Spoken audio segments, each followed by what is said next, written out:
ప్రపంచ ఆరోగ్య సంస్థ నివేదిక ప్రకారం ప్రపంచంలో హెపటైటిస్ బిసితో బాధపడుతున్న దేశాల జాబితాలో మొదటి 2 స్థానాల్లో ఉన్న దేశాలు ఏవి? Answer: China, Bharat. రష్యా ప్రయోగించాల్సిన ఏ భారీ రాకెట్ ప్రయోగం సాంకేతిక కారణంగా నిలిచిపోయింది? ఆన్సర్: అంగారా ఏటీ. ప్రపంచ అథ్లెటిక్స్ సంఘం పారిస్ ఒలింపిక్స్ 2024లో గోల్డ్ మెడల్ సాధించిన క్రీడాకారులకు ఎంత నగదు బహుమతిని అందజేయాలని నిర్ణయం తీసుకుంది? ఆన్సర్: $50,000. ప్రపంచ అథ్లెటిక్స్ సంఘం ఏ ఒలింపిక్స్ నుంచి గోల్డ్, సిల్వరు, బ్రాంజ్ మెడల్ సాధించిన క్రీడాకారులకు నగదు బహుమతిని అందజేయాలని నిర్ణయం తీసుకుంది? Answer: Los Angeles 2028. QS world university rankings 2024లో బిజినెస్ మేనేజ్మెంట్ విభాగంలో టాప్ 50లో నిలిచిన భారత యూనివర్సిటీలు ఏవి?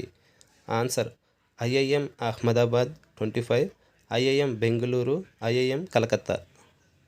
క్యూఎస్ వరల్డ్ యూనివర్సిటీ ర్యాంకింగ్స్ 2024లో ఎన్ని భారత యూనివర్సిటీలు చోటు సంపాదించుకున్నాయి?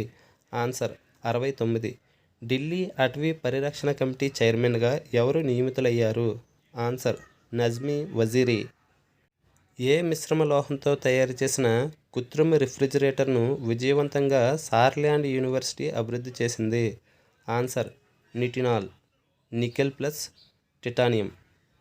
కన్యాదానం హిందూ వివాహంలో ముఖ్యం కాదని ఏ కోర్టు తీర్పునిచ్చింది? Answer: Allahabad high court. భారత సైన్యం ఏ దేశం నుంచి స్వల్ప శ్రేణిలో దాడి చేసే రక్షణ వ్యవస్థను కొనుగోలు చేసింది? ఆన్సర్: ఐజిఎల్ఏ-ఎస్ air defence. Clean economic forum 2024ను IPEF Indo Pacific economic forum ఎక్కడ నిర్వహించింది? Answer: Singapore. International safety pin డేను ఏ రోజున నిర్వహిస్తారు? Answer: April 10. సేఫ్టీ పిన్నిస్ను తయారు చేసింది ఎవరు? Answer: Walter Hunt, America. తాజా గణాంకాల ప్రకారం భారత్ వివిధ విపత్తుల వలన ఎన్ని చదరపు కిలోమీటర్ల భూమిని కోల్పోయింది? ఆన్సర్: 1500 చదరపు కిలోమీటర్లు.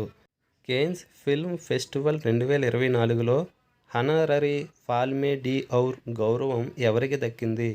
ఆన్సర్: జార్జ్ లూకాస్.